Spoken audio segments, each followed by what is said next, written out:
புதுக்கோட்டை மாவட்டம் தொளையானூர் கிராம நிர்வாக அலுவலர் முருகராஜ் பணியிட மாற்றம் செய்யப்பட்டிருக்கிறார். அண்மை தகவலாக நாம் பார்த்துக் கொண்டிருக்கிறோம். கூடுதல் விவரங்களை எமது செய்தியாளர் சாமிநாதன் வழங்க கேட்கலாம். வணக்கம் சாமிநாதன், இந்த உத்தரவு குறித்தான கூடுதல் விவரங்கள். வணக்கம் திவ்யா. புதுக்கோட்டை மாவட்டம் திருமயம் அருகே உள்ள வெங்கலூர் கிராமத்தைச் சேர்ந்தவர் சமூக ஆர்வலரும் அதிமுக நிர்வாகியுமான ஜெகபர் அலி.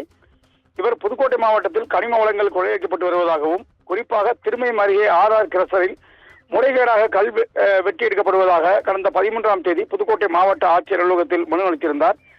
இதனைத் தொடர்ந்து கடந்த 17ஆம் தேதி திருமயம் அருகே உள்ள காட்டுப்பாவா பள்ளிவாசல் பகுதியில் கல்குவாரி உரிமையாளர்களால் லாரி ஏற்றிக் கொள்ளப்பட்டார். இதற்கு பல்வேறு கட்சிகள் மற்றும் சமூக அமைப்புகள் கண்டனம் தெரிவித்து வந்த நிலையில இந்த வழக்கு சிபிசிஐடிக்கு மாற்றப்பட்டது.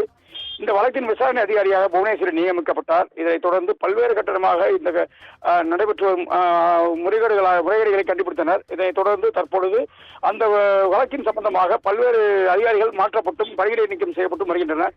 அந்த வகையில் நேற்று காவல்துறை ஆய்வாளர் குணசேகரன் பணியிடை நீக்கம் செய்யப்பட்டார். இதைத் தொடர்ந்து இன்று காலை திருமயம் வட்டாட்சியர் புவியரசன் மாற்றப்பட்டதோடு கிட்டத்தட்ட புதுக்கோட்டை மாவட்டத்தில் 4 வட்டாட்சியர்கள் பணியிட மாற்றம் செய்யப்பட்டனர். இதைத் தொடர்ந்து தற்பொழுது வருவாய் ஆய்வாளர் பணியிட மாற்றத்தை தொடர்ந்து கல்வாரி அமைந்துள்ள துளையனூர் வட்டத்தில் உள்ள கிராம நிர்வாக அலுவலர் முருகராஜ் பணியிட மாற்றம் செய்யப்பட்டுள்ளார்.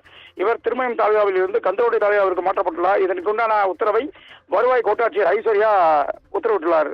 திவ்யா,